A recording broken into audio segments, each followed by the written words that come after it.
Hey everyone, it's Ryder from Skip. It's Thursday, September 16th. Important video today, the latest on the $3.5 trillion budget resolution. President Biden has met with Joe Manchin and Kristen Sinema. Those two are the main obstacles to getting that passed. I'll talk about what happened and the meeting with Pelosi and Schumer today. That's a huge bill. I've been saying for weeks that if that bill passes in whatever final form gets through, it's going to have major impacts on everyone in the U.S., individuals, small businesses, everyone in between. And a quick EIDL update. We have new information on things that may help you if you are still waiting. We have a couple new tips, so I'll talk about that second. Be sure to watch until the end. Thanks so much for your support. If you're new, consider subscribing, joining our community for our daily videos so you don't miss out on important information, and hit the like button so others see this video. Let me start today with the $3.5 trillion package news. Then I'll end with the EIDL news.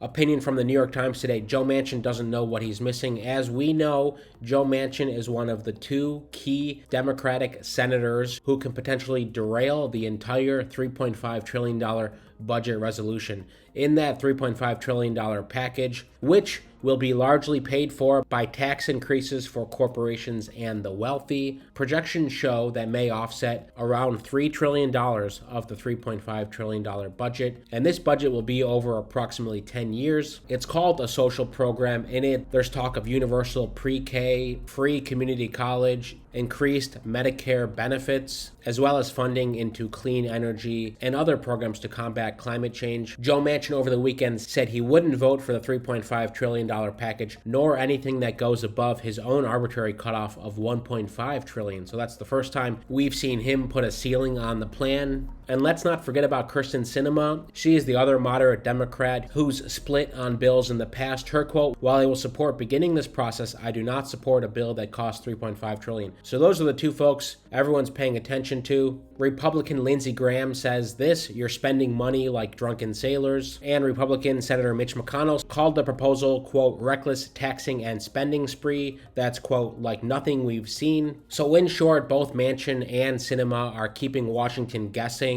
but both of them met with President Biden yesterday at the White House. And today, Biden met with Senator Pelosi and Senator Schumer, the Democratic leaders. We don't know full details of how the meeting went yesterday or today yet, but they're having those discussions. As we know, discussions don't mean anything. It doesn't mean we're any closer than we were a few days ago. But bottom line, it seems like there's going to be some compromise. If I had to guess, I'd think that the bill would end up somewhere between $3.5 trillion and $1.5 trillion. They'll meet in the middle somewhere, whether that's closer to $3.5 trillion or $1.5 trillion remains to be seen. There's still going to be a ton in there. Another Manchin quote, "Everybody knows my position. I've been very clear, very open. I didn't want anybody to say it was a surprise." He goes on, quote, "Guys, my opposition is pretty well stated. I don't know what else to tell you." So he's staying firm there, at least, of course, to the press. We'll see what happens in the coming days and weeks. We do know that Manchin and Biden go way back, so maybe there's some positive relationship there. This is a photo from 2017 when Biden was leaving as VP. So they go way back. Let's see what happens. I'll keep you posted there. We're sharing some updates on our Twitter if you want to follow us. We're at Skip Concierge. Briefly on the EIDL news, well, good news. New data is out on the targeted advances. More approvals this week. It's around 15,000 more targeted advance approvals from last week. We're up to 419,000 targeted advances approved. Now, if you're still waiting, we've heard a couple big things. Of course, EIDL 2.0 is out. Business owners who want more money, now is the time to act. If you want one-on-one help to talk through your EIDL loans, reconsideration, initial applications, increases, the documents that go with increases, we're here to help. You can add your name to the waiting list. Go to EIDL.me, that's EIDL.me, link right below. We'll likely be opening up spots over the weekend. So if you do one thing today, drop your name there. With all of this SBA funding, if you are a sole proprietor, small business owner, maybe you've already reached your maximum amount, or maybe you're still waiting. Whatever the case may be, now is the time to build your, quote, war chest. Build up resources for your business. You know, the U.S. economic data is generally showing positive signs, showing that consumer spending, hiring is going up, unemployment is going down,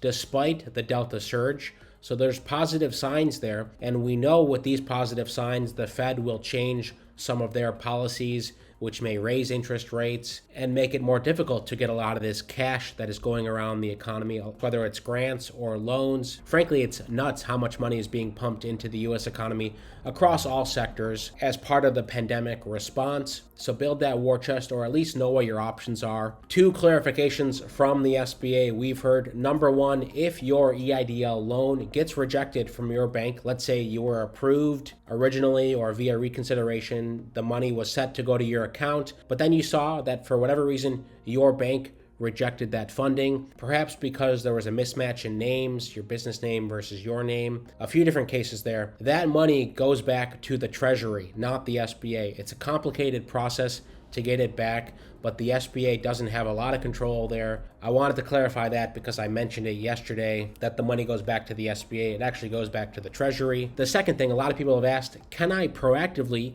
get my IRS tax transcript, get it notarized, take it to the SBA so the SBA can make a decision on my EIDL application? The answer we heard from a loan officer is no, because of fraudsters. There were a lot of fraudsters faking some of this, so the SBA said we're not going to accept any documents that businesses submit, even if they're notarized. So they stopped doing that. They have to wait for the 4506T approval, get it from the IRS, review it, maybe call you up, but that's the process. Unfortunately, there's no workaround there. Like anything at the SBA, you'll probably find variations, just like when you call someone at the SBA, they'll tell you one thing, you call back, they may tell you another thing. Overall, I think they're improving their communication and their consistency, but that's the stance that we've heard the SBA is taking. No other major EIDL news today except those quick updates, and we'll keep you posted on the $3.5 trillion budget resolution. It's a big deal. You can follow us on Twitter at Skip Concierge or on Instagram at hello.skip. And if you want one-on-one support for any of these programs or funding options, go to EIDL.me to get support. Most importantly, stay well, stay healthy, and I'll see you tomorrow.